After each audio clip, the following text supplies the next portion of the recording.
obviously it's not a controlled study, but I have been employing the scientific method in that I am, taking diligent notes, and I'm only sort of changing one variable at a time, at each successive trial. And the hypothesis is that one of the many cleaning products I have on the boat will cure the coronavirus that I have.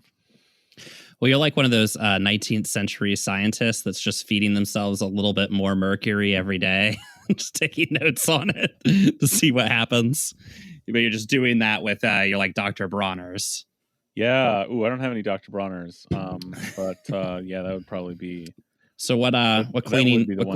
My money what cleaning is solutions on, are you using? I mean, listen, everyone immediately jumps to bleach, which very obvious, predictable. But my money is on my go-to cleaning product for everything, and that's Simple Green. I got it in the spray bottle, and I got the big jug of concentrate to refill it from, and I think that's going to work. Well, I tell you what, we use that in the shop, actually. So I think you might be onto something. I personally have, I'm not a big fan of needles. I'm actually quite squeamish. So I've just been injecting it through my mouth hole. But the thing that my mom used to clean everything, which is Palmolive. And I just feel like if it cleans my dishes, it's got to clean my insides. I feel pretty good about it.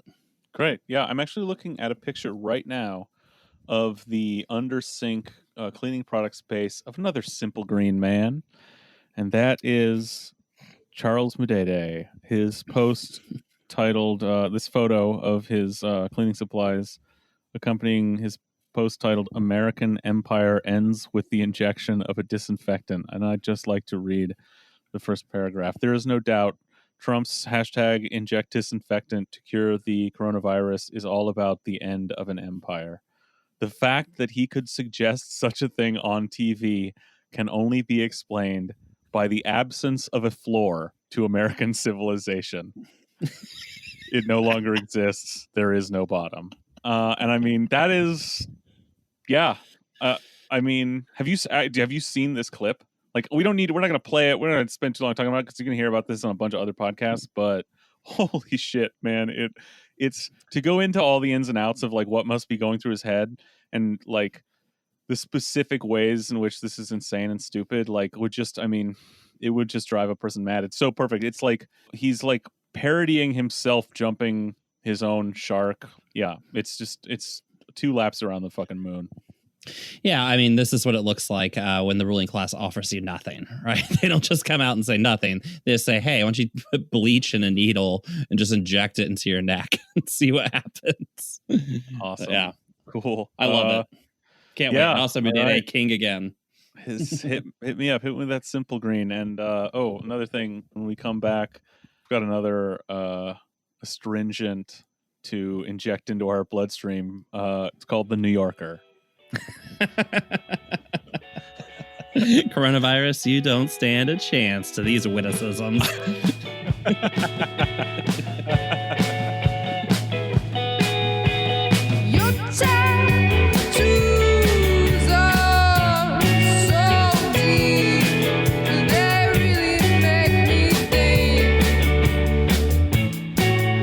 Welcome back to the Seattle Sucks podcast, the podcast about Colin and us missing him, us desperately wanting him to come back, our sadness that he's not here with us anymore.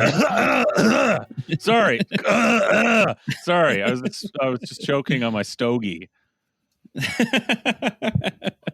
Yep. Because Colin had a baby. Yeah, he has brought new life into this world that is suffering from disease, war, neoliberalism, game show hosts. He is saw fit to bring a child into this world of no fault of that child, but only of Colin and his wife. And, we applaud him for that.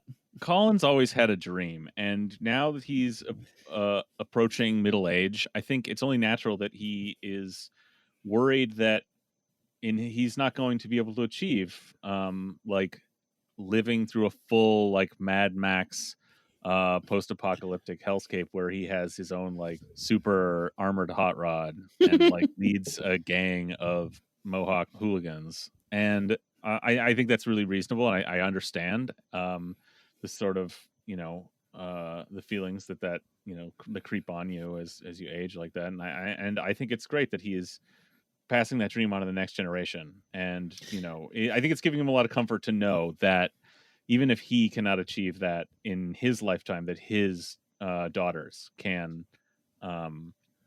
grow up or not. Well, Colin, he has that giant poster in his basement of the Lord's Resistance Army. And it's just a daily reminder of, children so often frequently pressured to live out the dreams of their fathers. And to that, we take our hats off to Colin's children. And may their lives be glorious on the Fury Road in the future. Yeah. Everyone give a Roman salute to Colin's child soldiers. The Colin Brigade, named for their dear departed father. That does not explain why he's not here tonight, because how could it? He should be here. There's no excuse. Yeah, I mean, I put aside my bullshit to be on this podcast, and Colin's like, "Oh, I got children, and I can't be here." Yeah, it's pretty weak. It's weak. Well, going from things that I do understand, like the Lord's Resistance Army, to things I don't understand, like the children, the things I don't understand, like the New Yorker. I heard you got a hot one. Read a foreign text. We're gonna read. This is like I had to get out. My Rosetta Stone. It's what I use for ballast in the boat here, and decipher this. It's from a weird, exotic culture. With like strange food selling practices. They eat weird things. New Yorkers, everybody. And their food is dog shit, by the way. Take it from me, somebody who's been to New York many times. Their food fucking sucks ass.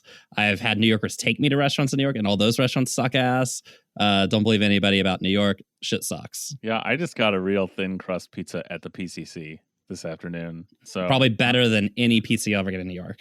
Honestly, the PCC pizza is one of the best deals in town, because I mean, you can get it by the slice, which is great. But if you like have the patience, or you call ahead, you can get like a massive pizza. It's real a good thin chewy crust for like $11 or something. Well, I'll tell you a quick funny story about food in New York. I was in Brooklyn one time with a bunch of New Yorkers who took me to a quote unquote bar and grill, and so we all ordered the hamburgers or whatever that were on the menu. Yeah, basically. And the waiter diligently went down into the basement, pulled our frozen meals out from whatever freezer they had down there, brought them all up, and then microwaved them in a microwave in front of us so that we knew that they were coming out piping hot, and then fucking set them down in front of us. And best $16 hamburger I ever had. So that's my review of New York cuisine right there. Wow, that is really something. And I will say, dude, none of the New Yorkers at the table even flinched about this. Look, I don't have the energy. Wow, seriously. That's fucked up. I don't have the energy for this, but sometime ask me about my experience with the local taco chain, Taco Del Mar. We're gonna have a whole episode on Taco Del Mar one day. Oh, dude, don't make me go off, because we got other shit to talk about right now. Oh yeah, let's get to this New Yorker piece. What's going on? What's going on in that in the what they call it, the Seattle of the East? I hear. You heard about this coronavirus, Brian? You heard about it? Yeah, I've heard rumors. Let's see. Okay, so the New Yorker is a magazine. This is from. This is the new issue. This is out today. Let's see if this rings true to you. This headline: Seattle's leaders let scientists take the lead. New York's did not. The initial coronavirus outbreaks on the East and West Coast emerged at roughly the same time, but the danger was communicated very differently. Okay, so we've got two things for your bingo card here. But say what you were going to say. I was gonna say the one thing that we know from all the reporting on this that's most important about the coronavirus, which I'm sure this is about to get into, given the sentence you just read to me, is that it's really just a communications problem. Bingo! It's a PR issue. That's the first bingo. And I think they make a case in this persuasively, and it's not hard to be persuaded by it, that in, pandemic response, there is a PR dimension for sure. And I want to make clear that that is not, and I think that's something we've talked about. That's something I've talked about, the fact that that was so actually lacking here, that, and certainly nationally, that things are not communicated clearly or forcefully or in any way, like robustly, but they don't get into any of that. They don't get into any of my suggestions of like have giant billboards and like people ringing bells on street corners and like signs and shit, or like whatever fucking bat signal in the air. But no, just making all they only get as deep as the press conference. So which is like already just like so fucking limited in your imagination. But also let's like Seattle's leaders let scientists take the lead. So that's you've got PR on your bingo card. You may also mark off technocracy. Well, the same people that gave us napalm and the atom bomb can't possibly lead us astray. Again, obviously, we actually do want to, rely on the expertise of people who have trained to deal with this shit. And the fact that that hasn't happened is part of the problem. But what they do, I think what we'll see is what they do here is use these two things that they've fished for basically to make a case, to build a case backwards for like Seattle's and Washington and King County's response to this being good somehow. And we'll get to why. I think my theory as to why. Okay. The first diagnosis of the coronavirus. Oh, this is by someone called Charles Duhigg, by the way. The first diagnosis of the coronavirus in the United States occurred in mid-January. Let's keep that date in mind. In a Seattle suburb not far from the hospital where Dr. Francis Riedo, an infectious disease specialist, works. When he heard the patient's details, a 35-year-old man who had walked into an urgent care clinic with a cough and a slight fever and told doctors he'd just returned from Wuhan, China, Riedo said to himself, "It's begun." So, and the music swelled. Yeah, he said this to himself in mid-January. Let's keep this in mind. So it goes on to explain again. He is the the infectious disease leader at Evergreen. He's an epidemiologist. He has trained at the Center for Disease Control in Atlanta in a program known as the Epidemic Intelligence Service. It's ominous. Oh my God. Alumni of the EIS are considered America's shock troops in combating disease outbreaks. So two instances of like weird imperial language getting into here, but again, let's try and keep this in perspective. It's going to want to give us like a narrative here that is very specific, but I just want to keep in mind the two facts, or the one fact, mid-January, and let's contrast that with the phrase shock troops in combating disease outbreaks. Okay.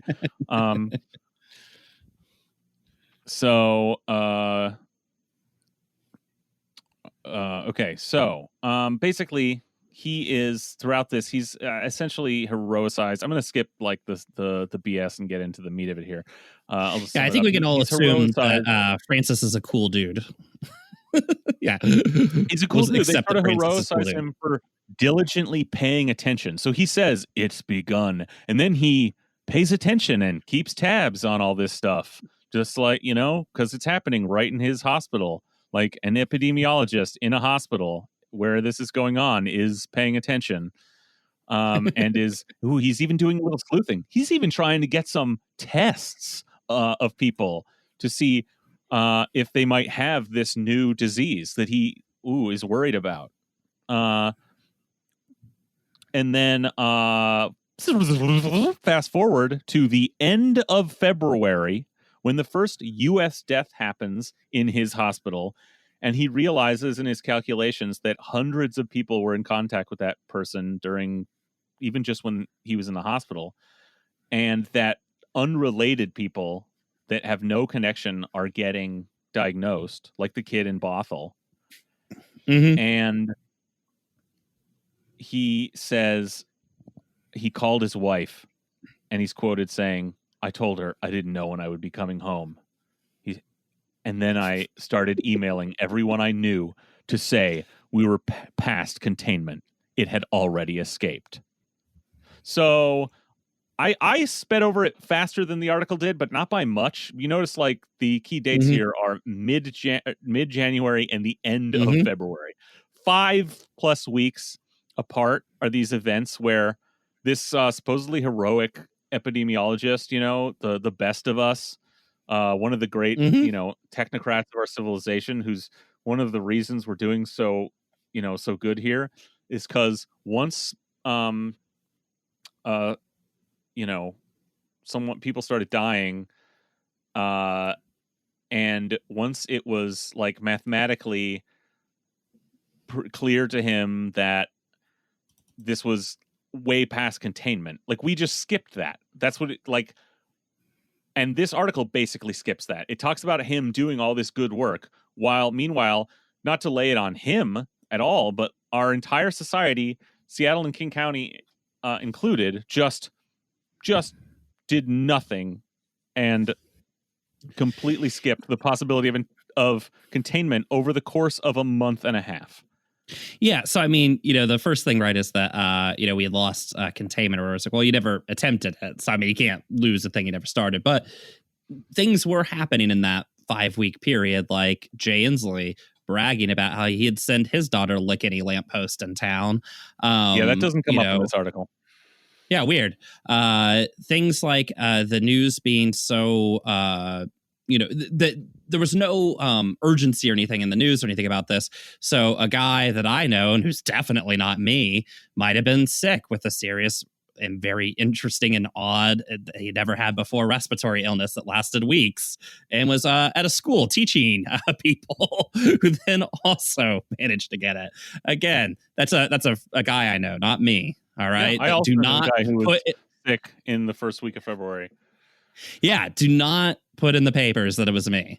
But so but all see, that was happening. That was what was happening while the great brains were thinking about it. Well, so during that whole period, right, that 6 weeks period when that the Seattle Times detailed what was happening on the city, state, and county level, this article like chooses to focus its to tell the story through the eyes of this one epidemiologist on the east side, and like what he was personally doing, and thus like jumps through time to we were past containment. Okay, so we just skipped all of this completely in an article titled Seattle's leaders let scientists take the lead, blah blah blah. Okay, yeah, Seattle's leaders mysteriously absent. Yeah. Although I do kind of like the idea that in mid-January he like rotated his chair in his office, and the blinds like put the shade like on stripes going down him with the shade. Real film noir. He's like, yeah, and he's like, it's here.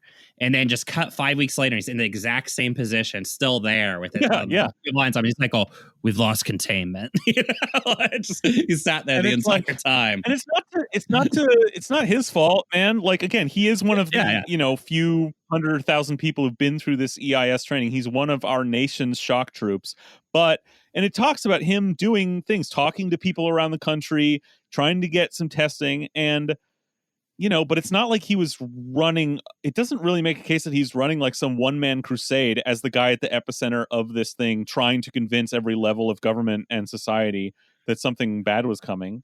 It's a guy going into work, punching his card, doing what he can, trying to figure out what's going on diligently, and then but he's working in a system that is basically non-existent. He is, again, the shock troop. He's one of the people trained by what is supposedly one of the best, systems in the world for disease control. At one point, we used to brag that. And it doesn't matter. And of course, this article goes into how badly the Trump administration has fucked that up, how they totally sidelined the CDC, etc. But this wants to concentrate on King County in particular's response, and it's like, again, we just skipped a month and a half. Okay, So it goes on. Um, it goes on to highlight a big part of this EIS, epidemic intelligence service, and this makes sense. Uh, being about communication. That epidemiology is, yeah, it's partly scientific, but it's also about persuasion and trust, getting information out with a consistent message from a consistent messenger. Again, all things that are true when you're trying to affect mass social behavior, but like again, that's the article is sort of touting this shit as the main ingredient and also a thing that was happening. But again, we're starting in late February here. Mhm. So so we've papered over all these other failures, and we've limited our imagination essentially to PR. Because I think of what that Yeah. does, right? Right. Like when we make this the focus, it's like, well, that's all that could possibly happen. And if that is your focus, then a PR victory, like someone doing a good PR job becomes like heroic or becomes governance, like what governance is. Mhm. And we just leave everything else off the table here. So let's see, on February 28th, around the time the Riedo learned of the COVID-19 cluster at the Life Care nursing home, the news was also relayed to another EIS alum. Ooh, scientists talking to each other. Sexy stuff. Dr. Jeff Duchin, the top public health physician for Seattle and surrounding King County. To Duchin, the cluster suggested that there was already an area-wide outbreak. He told Dow Constantine, the King County executive, that it was time to start considering restrictions on public gatherings and telling residents to stay home. Now, again, we're talking about February 28th here. By this Mhm. point, like in South Korea, they're like doing massive testing. The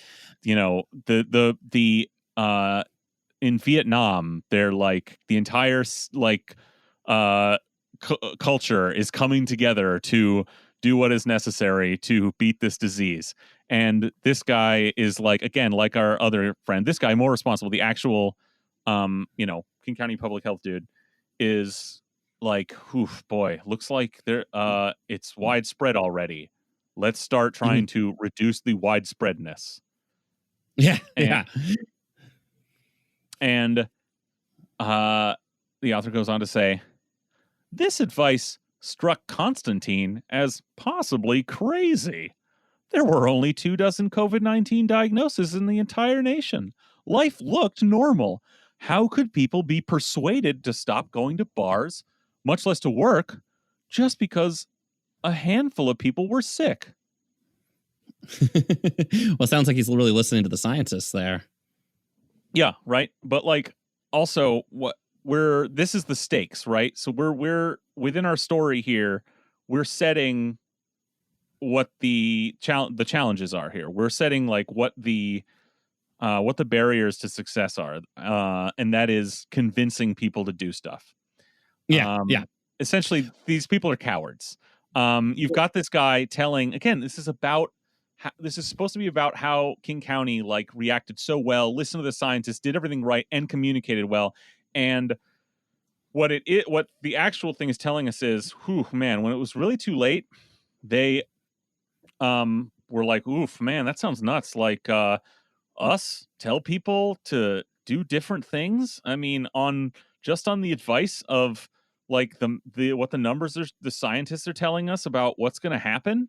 Total lack of imagination about uh of anything to do with governance, a total lack of commitment to their own like democratically elected power, and not for like civil libertarian reasons, but for chicken shit political ones. Like they don't want to. Constantine is sitting there thinking like, gosh, even if I know, like, uh, I mean, I can't get out ahead of this. Like, so he says, Constantine told me Jeff recognized what he was asking for was impractical. This is Constantine talking. He said Yeah. if we advised social distancing right away, there would be zero acceptance. And so the question was, what can we say today so that people will be ready to hear what we need to say tomorrow? In emails and phone calls, the men began playing a game. What was the most extreme advice they could give that people wouldn't scoff at? Considering what would likely be happening 4 days from then, what would they regret not having said? See, we're all very clever, you see. We knew what the right thing to do was. We were all intelligent leaders. We know that, even if without total certainty, the right thing to do is to act, and to act fast, and to have probably already acted a month ago. But people would yell at us and and call us dumb. So better to like game Mm-hmm. out a slow roll. Well, and again, it's almost as if you've lived your entire political life with the motto that, we don't want any more government than we need, right? That you've predestined yourself to fail in these situations, right? One, you delegitimize the role of the state in acting in any way, right? So, of course, what would people say if we came and told them there's a great danger and they should, let us act, right? Well, of course, they're not going to believe us because we've told them forever that the state is dumb and stupid and is the problem, right? And at the same time, too, like in their own minds, they've delegitimized the action of the state, too. I think it's more than just like, what can we do? All we can do is PR. But they They just don't feel they have the right to do anything. They can't imagine what would be in their power to do. And I'm not talking about, they can't even imagine their power to communicate. This is all about communication. But as I've talked about before, like their idea of communication is press conferences and asking people to do a few small things. It turns out they thought even that was a big deal. So they're like, ooh, how can we say as little as possible in this press conference and really like work up to it?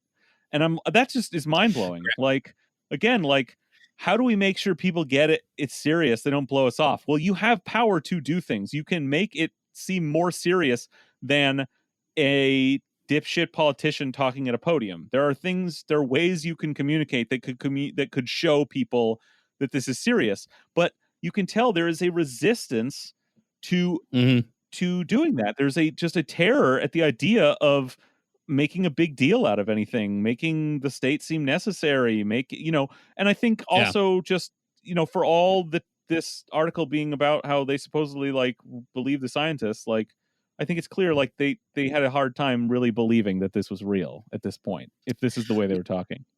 Yeah, I think if they're talking about covering their ass is all the conversation they're having. Oh yeah, and if the scientists, knew what they say they knew and were saying what they say they were saying, which we do believe, then if the county commissioner, the county health office was believing the scientists and trusting them, then we would have seen a much more severe action than we saw and a lot less foot dragging. But we saw was foot dragging, because they didn't want to get yelled at mainly by businesses.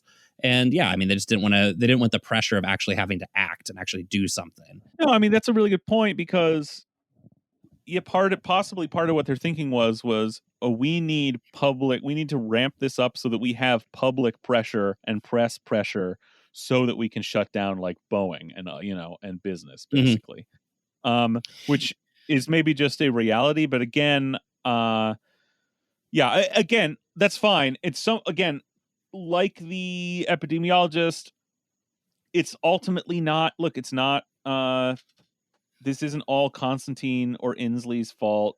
They are, I don't think, acquitting themselves particularly heroically as this shit and a lot of people would like to claim, but they exist within a system that is should be the real point, is they exist within a system that is absolutely dysfunctional and totally incapable of dealing with this in the way that you would want it to.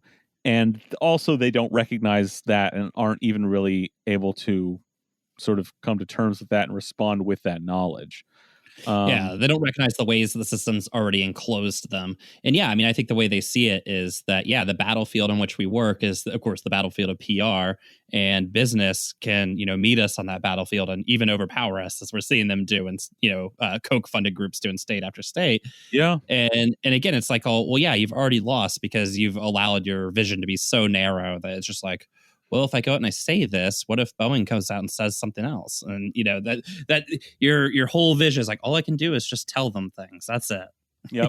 Well, that makes this next part make more sense because, so what they came up with was, if we start talking about school closures, that will send a big reverberations that get people, even before we do it, that get people thinking about this as serious. So they say while the logistics of classroom closures were being worked out, Constantine contacted Brad Smith, the president of Microsoft, which is headquartered in Redmond, east of Seattle, Greg, we got to and listen to asked the him to, scientists. yeah, and asked him to consider ordering employees to work from home. Microsoft is a big deal here, Constantine told me.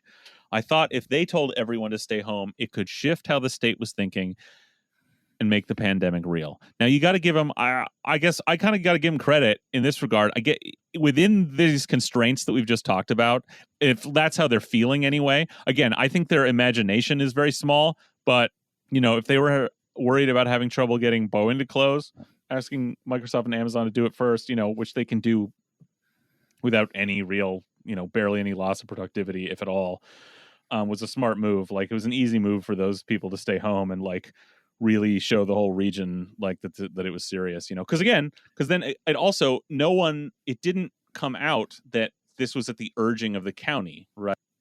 Like the story that came out was Microsoft asked everybody wanted to work from home, and then a couple days later, Amazon asked everyone who can to work from home, and then that was like, oh, like, well, that's a message we believe. If these people, oh my gosh, if these technocratic, business geniuses and programmers like believe the right thing to do is to stay home, then then I mean, as gods on earth, then they're probably the people we should be listening to. And then Constantine doesn't have to have stuck his neck out.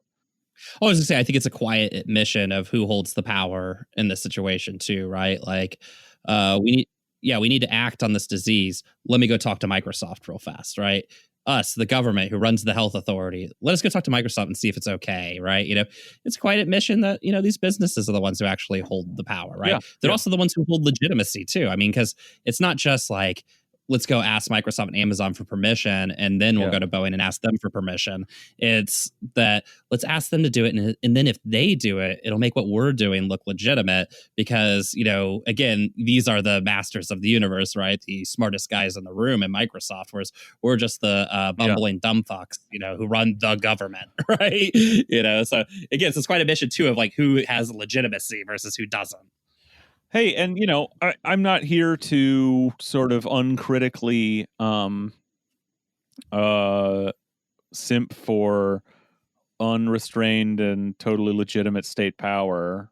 I think it would be different if this was them going and coordinating and negotiating with like the Windows Worker Collective, where but they're talking to billionaires with direct control over thousands of people's lives and indirect influence on billions. Well, I think the thing to keep in mind with sort of what you just brought up too is that, look, I mean, the state at its very basic level, right? It derives its legitimacy from its ability to do just a few basic things, provide for the common defense and all that shit. But one thing would be like when something like a massive pandemic hits, it really is the function of the state to step in. I feel like this isn't asking for, rainbows or pie in the sky. Like, it really is. I mean, this is certainly why our society. Yeah, why do you build governments if not for this reason, right? Like it is the classic lighthouse problem. Well, there's nothing else that possibly could. Yeah, and I think it shows the complete dysfunction of the state. Dysfunction when it comes to serving, common good, right? Not dysfunction when it comes to moving wealth from your pocket to, the pockets of capital, but the dysfunction of, the state and the sort of social studies in the sixth grade sense of its ability to serve the common good in this country. Like it just literally cannot. I think even with the best people, with the best intentions, I don't think it can do it just because of how the society is set up. Yeah, well, Constantine told me that he understands why politicians want to be front and center and take credit. This is great. And he noted that Seattle has many of the same problems as you see here in Congress with the partisanship and toxicity. But he said everyone, Republicans and Democrats, came together behind one message and agreed to let the scientists take the lead. I mean, what bigger stream of bullshit has ever been uttered? I love this. Again, what great spin of this here. He's like, listen, I understand why politicians want to be out front and center, but I'm above that. because I'm a coward who doesn't want to be out front and center. He's trying to like spin Mhm. this is some sort of technocratic nobility, you know, Yeah, yeah. like where he's like, I was willing for, you know, Microsoft to take the lead on this, and I was willing, you know, I'm just a behind the scenes player. I'm not really a leader in any way. Yeah, Um, my absence of and leadership is the true sign of my leadership. yeah, exactly. And then what this uh, I mean, this is like the Seattleification of American politics or whatever. Is that what he's talking about here? And then everyone, Republicans and Democrats, came together behind one message. There are no Republicans in power.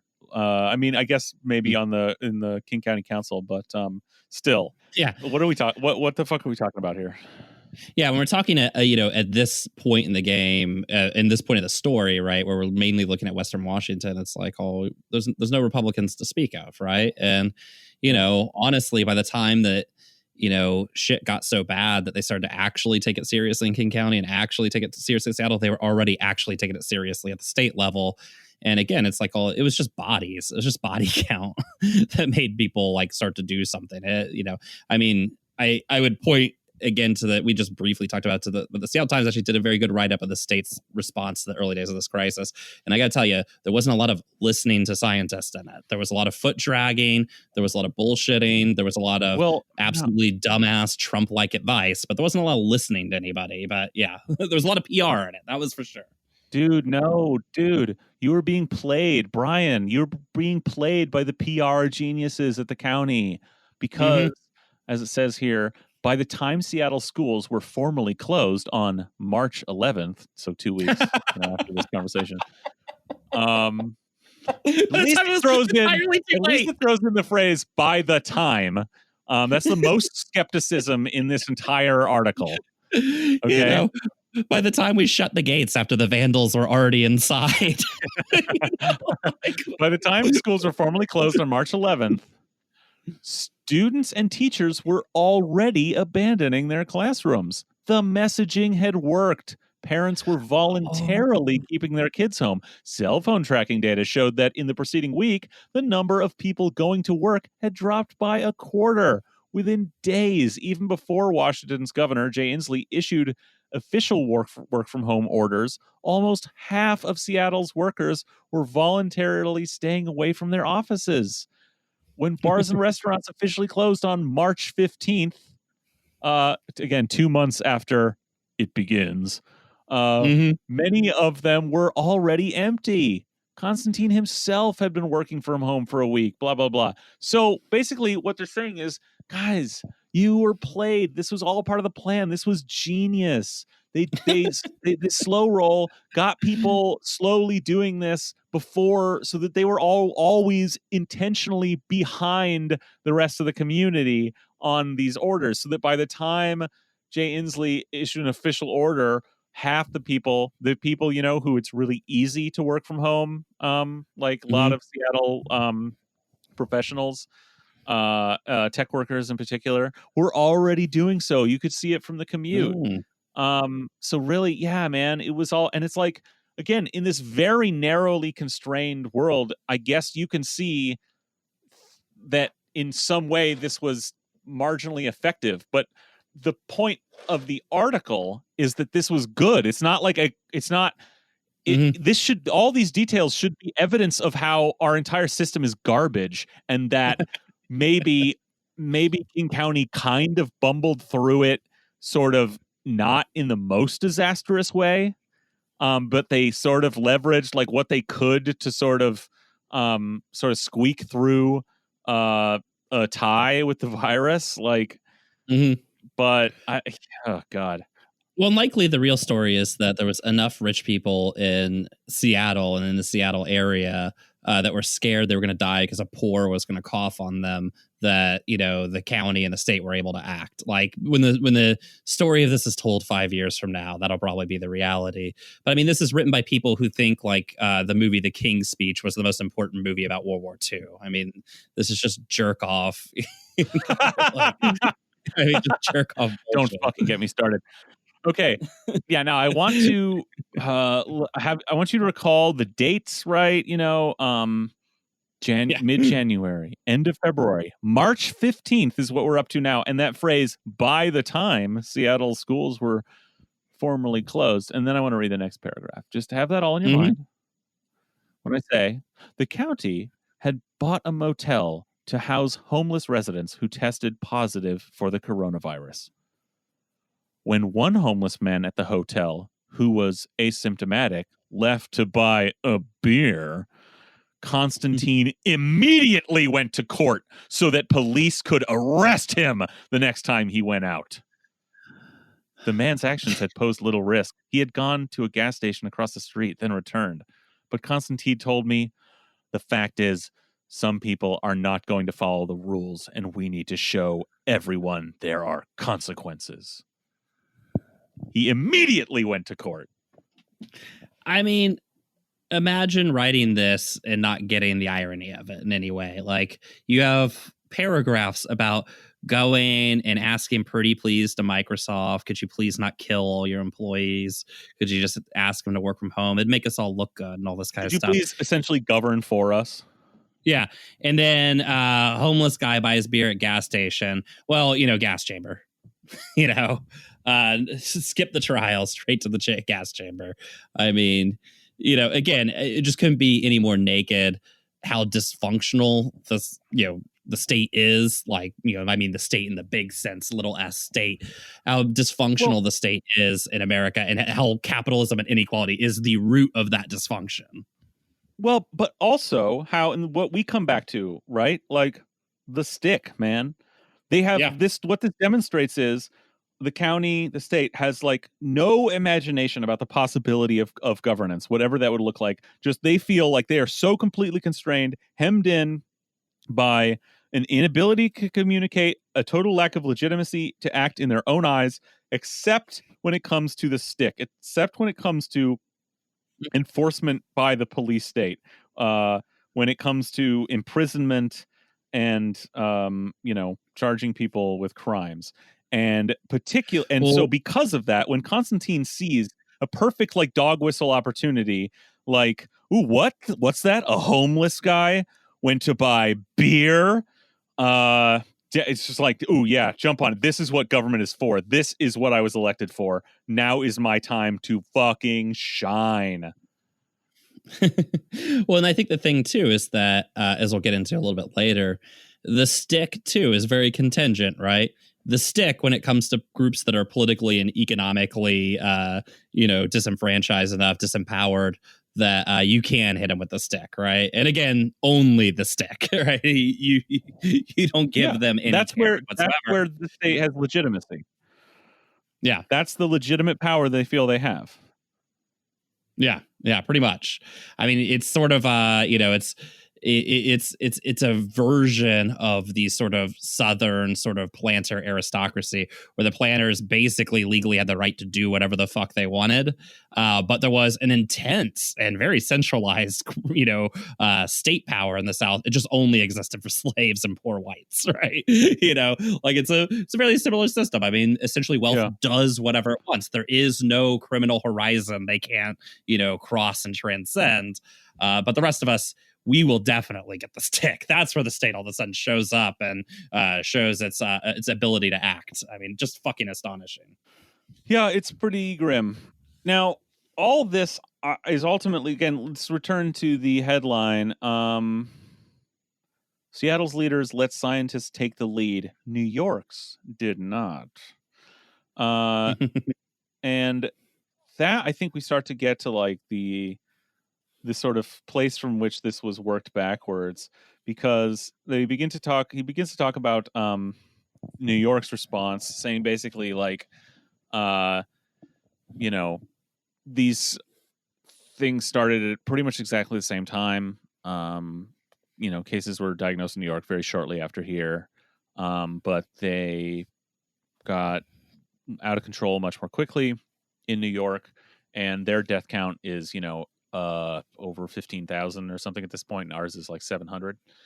And so and I think like now, we've talked about the limit of imagination of like government, here, and this is, I think, the limit of the imagination of the press. This is New York media who is looking for ways to respond to have a tough take, to maybe to feeling like righteous about. This is my like psychoanalysis of this is like, this is a magazine looking for a way to have a righteous take contrary to the like month of puff that Governor Cuomo has gotten That out Cuomo got. of his press conferences, being tough on coronavirus supposedly. And and it's starting, people are starting to get skeptical of that. So I think they're behind the curve on that. I don't know what their other reporting has been on it. But they go on to say, like, yes, it's true, like, okay, New York has more international travelers, it's more dense, there's more poverty, and these are things that are all true of Seattle, but admittedly less so. uh but then they're like, basically, I think they were looking for a comparison. They want to be tough on New York, they want to be tough on Cuomo, and they need something to compare it to within America. You have to find, Yeah, because anything if else you're would be going to illegitimate. criticize New York City, exactly. If you're going to criticize New York City, you've got to find something to compare it to within America. This is the limit of imagination here. And so once you accept that premise, or once you are sort of blind to anything but that premise, the rest of it writes itself. New York is corrupt and venal. Seattle is technocratic, futuristic, and competent. There and progressive. There's these sort of Mhm. tropes and assumptions that this sort of article is easily plugged into. When again, like, yeah, maybe it's true that the response here was better than New York, but again, like, what the fuck is the comparison here? Like, by all accounts, it was still fucking bungled here, and Ye- is really like uh really like an example of a failed system. Yeah, I think the purpose of this article, or the thesis of this article, is New York bungled this. The bludgeon with which they plan to hit the city and state government of New York with is the city of Seattle, and because of that, they just fly by all the problems that happen in Seattle that are are like one and the same of the problems they actually had in New York, right? I mean, Yeah. you could have an interesting story about how the United States has just bungled this as a whole, Well, no that's matter what what they would city have you to look at, say, right? right? Because Yeah. this is like, New York did bad, but it is possible in a blue state, Hmm. modern city in America, you can do this right. That's not impossible. And that's a lie. It is impossible in America because our health system and our society and our governance is Yeah. completely, like Mudidi said, there is no bottom. The floor has dropped out of America. So they say it's also true, however, that the city, when saying, like, there were some things stacked against New York. So what do they really get to with what happened in New York? It's also true, however, that the city's leaders acted and communicated very differently in the early stages of the pandemic. Seattle's leaders moved fast to persuade people to stay home and follow the scientists' advice. Again, just remember the New dates here. York's leaders. Yeah, New York's leaders constantly were arguing about whether or not the meatball was a spicy, so they didn't get around to Yeah, the yeah. communication. New York's leaders, despite having a highly esteemed public health department, moved more slowly, offered more muddied messages, and let politicians' voices dominate. Listen, I mean, this guy obviously didn't read the Seattle Times like takedown of the Mhm. county's the King Yeah, the County's county and the state public health response. Yeah. system that totally, fucked this for a month and a half when, it was raging in nursing homes and was out of control before anyone started to act at all, as was just detailed. If you were actually reading the article Mhm. and not just sort of like eyes glazed over looking for buzzwords. Public health officials say that public health officials say that American culture poses special challenges. Our freedoms to assemble, to speak our minds, to ignore good advice, and to second guess authority can facilitate the spread of a virus. We're not China. We can't order people to stay inside, Besser said. Democracy is a great thing, but it means for something like COVID-19, we have to persuade people to cooperate if we want to save their lives. And that's actually from early in the article. I was just saving it for now because it's basically like it's a little skeptical of democracy, and it blames that our sort of intrinsic ideas of freedom and our democracy on it blames our lack of sort of imagination about government, or our lack of even like ability to even consider how to convince people, and the fact that convincing people is such a challenge, and that PR feels to these politicians like such a challenge, basically on democracy itself, which I think is really telling. Mm-hmm. Yeah, and I mean, I think the main problem that could potentially happen with this pandemic from the perspective of capital, right, is that people could look at it and go, hey, why do we not have a functional healthcare system in the richest country on the planet? Hey, how come a country is much poorer than ours that we, our own president calls a shithole and all this kind of stuff?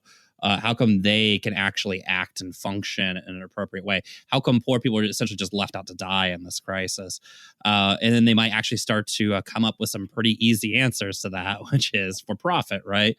And so they're having to try and spend some sort of narrative, and we can see them working on it right now. Spend some sort of narrative about how this is not the fault of systemic flaws and the structure of the United States, right? Well, how could it be? Because Seattle succeeded, exactly, right? So, well, it's why you can't use any examples of the wily Asian, right? Resolving this issue. I mean, it's the fight over China. Talk about the actual. You can't make the actual case here. Compare New York, the global epicenter of like shitstorm, to the like batting 1,000 communist state of Vietnam. Yeah, and I mean, you just ignore Vietnam and South Korea entirely, right? In the case of China, like, Seattle's probably not a great comparison to New York. You know what it is? Fucking Wuhan. It's the exact same fucking size as New York. Yeah. It has massive urban density, but you can't lots of international travel. Yeah, and you can't do that either because they were successful there, right? And you can't like point to the reasons why it was successful, despite it actually being the apparent starting point where it took them 2 weeks from when they first started seeing enough of a pattern in hospitals where doctors were going, wait a minute, something's here. These people, we've got a number of these respiratory cases that are testing negative for the flu and everything else. What's going on? And after that point, it was like 10 days before like they were alerting the entire world and like starting to do massive things there. Yeah, I mean, they were dealing with it 2 fucking months. Yeah, they're dealing with it when it was an unknown virus, and they didn't even know where it was coming from, much less what it was.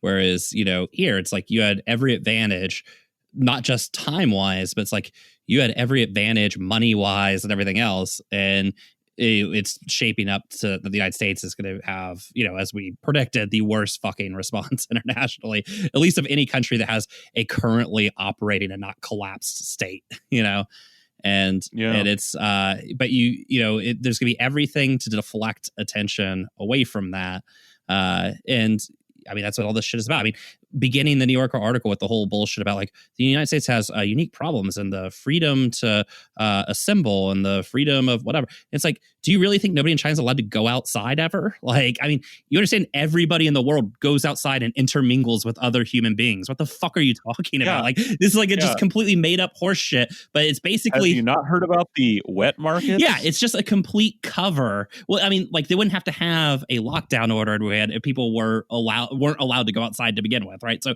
it's one of those things of like, it's just this horse shit that they like throw up in these articles to sort of absolve the United States from its failure to actually do anything for the people that live here, right? Like, oh, it's just our unique problems of those rights you have that literally exist in every other fucking country on the planet, and also have nothing to do with like this disease. I mean, the question is, do people go out and have contact with each other? That's called fucking, I mean, it's the internet joke. That's called society, all right? It exists everywhere. Even in failed states, it exists. Like, well, hey, we continuing to win here. This article doesn't bring up Jay Inslee's new Super Friends Pact, which we talked about on the last Patreon episode. Oh, I guess we released that wide, but about the new Super League of Extraordinary States with him and Newsom and Kate Brown in Oregon, and how that's about a pact to figure out the right ways to reopen the economy. I guess a phrase they took from Donald Trump, I guess. Yeah. And so, of course, now Boeing has gone back to work. Inslee just laid out yesterday or the day before a 30-point plan to get construction back open in Washington, which was allowed to so stay open a lot longer aerospace than everything and else too, and it just had a very yeah, brief as shutdown. was Boeing. Aerospace and real estate back in business, everybody. Great. Weird. Those are two very big money players in both our local and state government, and miraculously they're all able to send their workers back. The real estate But hey, since they've been listening to the scientists, which I guess is means that they're going to do what all the scientists are actually saying, which is massive testing. Oh wait, haven't heard anything about that. In fact, they specifically didn't promise that when talking about the super state Protestant League.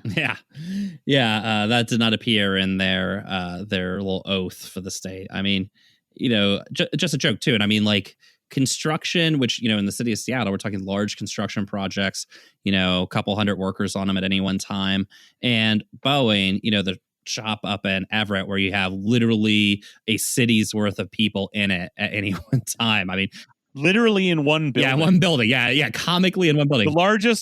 The largest by volume building in the world, which is one giant massive hangar. Yeah. It has streets in it that you drive around on. Like if you have like a mule or whatever, these little work trucks, they drive through them on streets with like stoplights and crosswalks and shit. That's how big the fucking building is.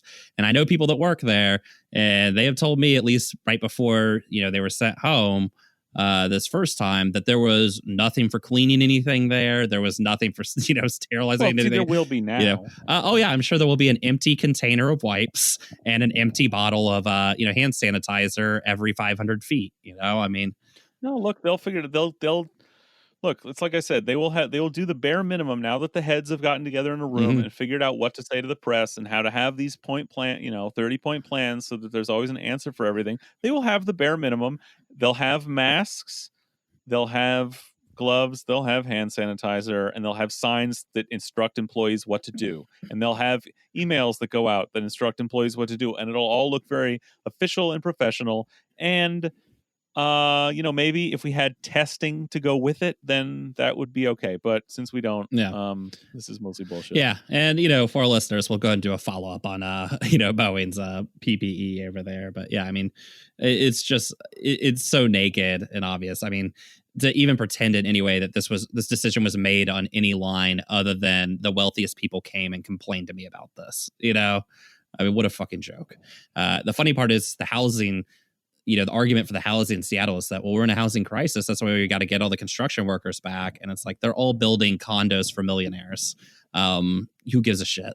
I mean, it's like they're building block housing or anything out here. Like, what a joke. Yeah, dude.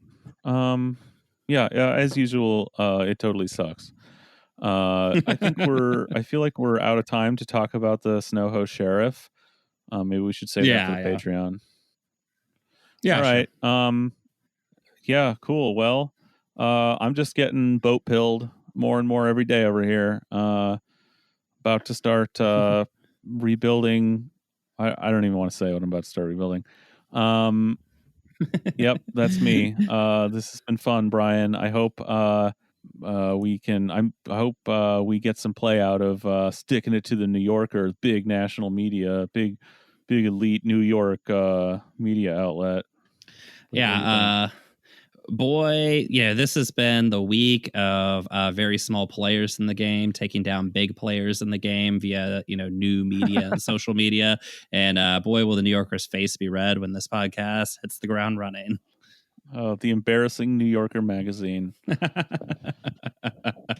Well, okay. If we have any patrons, who the fuck knows? That's honestly Colin's job, and he's slipping on Jacob. There's a Jacob. All right. Well, Jacob. Jacob, welcome to the fold. Could be Jacob. We have no idea. You too can be a sucker. All it requires is the monthly the price of one Starbucks latte nearest to your house a month. Just that and a true heart. To support this podcast. Yes. Yeah. And we'll be your best friends forever. There's like an 85 to 90% chance you'll end up on the show sometime. The only thing we promised that's actually turned out But yeah, so thanks, Jacob. Other than that, Yeah. obviously shit all still sucks. But hi to Colin's new kid in the world. May God shine his light down on this child as they go into battle at age 8 with Colin as general of his child army. Yeah. This podcast will be like what they listen to when they're like training with bamboo sticks or whatever. It's actually just speaking of, actually, you want a quarantine recommendation? I've been actually binging our weird old Uncle Alex's Doomed Planet. He's got some crazy Seattle like lore stories that are actually really, really cool. Actually, basically, if you just want to know whether something is satanic or not satanic, listen to Doomed Planet. Yeah. That guy had his real finger on the pulse of weird people in Seattle for a long time. So yeah, that podcast rules. I'd also like to throw he had the finger on his neck. Yeah. One more Seattle-based recommendation out for people out there. On YouTube, the SB Nation series, the SB Nation channel on YouTube is doing a 6-part series on the Mariners. Part 5 is dropping this week. And I know you're listening to a 6-part series on the Seattle Mariners, a team that never wins anything and fucking sucks. Like, that's going to be awful. It is fascinating. Just amazing Seattle lore of a team full of criminals, drug users, and just bizarre characters. Can't recommend it enough. It's fucking amazing. It's failure. Seattle Mariners behind the dugout. Yeah, just finding new and unique ways to fail at higher and higher levels. And I will say, I'll give you a little sneak preview that I think it's in the second episode. Coordinated vomiting in the outfield in the middle of a game becomes a theme in the second episode, or is a story in the second episode. So definitely check that out. Wow. Jay Buhner, fucking king. That's all I can say. Oh, absolute king. Lou Piniella, total king as well. Randy Johnson. I mean, all you got to say is his name. Yeah. You'll fall in love with King Griffey Jr. all over again. It is really. He comes off well. Sympathetic, I think, is maybe the way to say it. Okay, all right, but like heroic in a baseball. Of course, Edgar's the king, right? Yeah. Edgar's yes, the guy. Edgar, right? yes, absolutely. Like, I'm sure it's mostly about Edgar, right? And then occasionally asides to like how much we hate Alex Rodriguez. Is that basically the whole documentary? Did I sum it up? Well, at this point, we've only had A-Rod's first 2 seasons, and we're moving on from there. But so still we're in the 90s. Yeah, all right. But it is legitimately fantastic. I have recommended it to a ton of people who don't even give a shit about sports or baseball, and they are all like hooked on it. I don't. Yeah, they're all hooked on it. They love it. It's worth watching. I don't. I resent that I even know those names. So, but 90s Seattle baseball was a thing because the Mariners like almost made it a couple of times. So yeah, people really gave a shit. If a team does well in Seattle, man, dude, the whole town goes fucking like nuts. But other than that, like, no. Yeah, you're gonna find out. I think I can't remember. It's either 96 or 97. They had a team that was so comically stacked with future Hall of Famers who were literally playing some of the best baseball of their fucking lives that year. And they still didn't even make the playoffs. I mean, just finding new, innovative ways to fail at just the highest levels. I mean, it's a story of failure. Really, it's astonishing. So yeah, cool. Yeah, definitely watch it, guys. That being said, Seattle still sucks, and does it ever? Yeah, and we'll catch all of you guys next time. Pay for the Patreon so you can hear the next episode, all that stuff. And I say good luck to Colin, and hopefully we see him again sometime in this lifetime. He's given a reprieve. Yeah, it used to be he was on the podcast because before the quarantine he could just like tell his wife he had to go out and get a pack of cigarettes and just not come back for 6 hours, in which time a podcast was recorded. And now he's like, he can't come up with another excuse to like his house. So. Yeah, we gotta lift the score. Well, all right. Bye, everybody.